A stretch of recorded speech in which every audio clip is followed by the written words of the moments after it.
Hi friends, welcome to my vlog 67. So ಏನ್ ಈ vlog ಅಂದ್ರೆ ಒಂದ್ ಅಕ್ಕಿ ಮಿಸ್ಸಿಂಗ್ ಆಗ್ಬಿಟ್ಟಿದೆ ನಮ್ದು ಚಪ್ಪರ್ ಮಕ್ಷಿ. ಸೊ ನಮ್ಮ ಯಜಮಾನ್ರು ಸ್ವಲ್ಪ ಡಲ್ ಆಗ್ಬಿಟ್ಟಿದ್ದಾರೆ. ಛತ್ರಿ ಮೇಲೆ ಹಾಕಿದ್ವಿ, ಸ್ವಲ್ಪ ಕಳ್ಳ ಆಗಿ ಮನೆ ಮೇಲೆ ಅಂತ ಒಂದ್ 5-6 ಪಟ್ಟಗಳು ಹಾಕಿದ್ದು. ಸೊ 7 ಕಳ್ಳಿ ಮಕ್ಷಿ, ಮೂತಿ ಒಂದ್ ಸ್ವಲ್ಪ ವೈಟ್ ಇದೆ ಅಂಡ್ ತಲೆ ಮೇಲೆ ಒಂದ್ ಸ್ವಲ್ಪ ವೈಟ್ ಇದೆ. ಸೊ ರಾಜಾಜಿನಗರ್ ಸರೌಂಡಿಂಗ್ಸ್ ಯಾರಿಗಾರ ಸಿಕ್ಕಿದ್ರೆ ದಯವಿಟ್ಟು ಕೊಟ್ಬಿಡಿ. ನೀವು ನನ್ನ ಆ ಪಟ್ಟನ ನಮಗ್ ಕೊಟ್ರೆ ಸೀರಿಯಸ್ಲಿ ನಾವು ರಿಟರ್ನ್ ನಿಮ್ಗೂ ಒಂದ್ ಪಟ್ಟ ಫ್ರೀ ಆಗಿ ಕೊಡ್ತೀನಿ, ಗಿವ್ ಅವೇ ತರಾನೇ ಕೊಟ್ಬಿಡ್ತೀನಿ.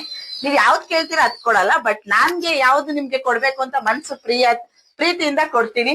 ಸೊ ಪ್ಲೀಸ್ ಫ್ರೆಂಡ್ಸ್, ಯಾರಿಗಾದ್ರೂ ಸಿಕ್ಕಿದ್ರೆ ದಯವಿಟ್ಟುನು ಎಲ್ಲಿ ಆ ಕಡೆ ಸೈಡ್ ರಾಜಾಜಿನಗರ್ ಸೈಡು ನಿಮ್ಗೆ ಅಕಸ್ಮಾತ್ ಸಿಕ್ಕಿದ್ರೆ ದಯವಿಟ್ಟು ಕೊಟ್ಬಿಡಿ. ಚಪ್ಪರ್ ಮಕ್ಷಿ, ಮೂತಿ ಸ್ವಲ್ಪ ವೈಟ್ ಇರುತ್ತೆ ಅಂಡ್ ತಲೆ ಮೇಲೆ ಸ್ವಲ್ಪ ಲೈಟ್ ಆಗಿ ವೈಟ್ ಇದೆ. ಸೊ ದಯವಿಟ್ಟುನು ಯಾರಿಗಾದ್ರೂ ಸಿಕ್ಕಿದ್ರೆ ನನ್ಗೆ ಮೆಸೇಜ್ ಮಾಡಿ, ಇಲ್ಲ ಕಮೆಂಟ್ಸ್ ಅಲ್ಲಿ ಹಾಕಿ. ಸೊ ಅದ್ ಹೇಳ್ಬಿಟ್ಟು ಈ ವ್ಲಾಗ್ ಮುಗಿಸ್ತೀನಿ.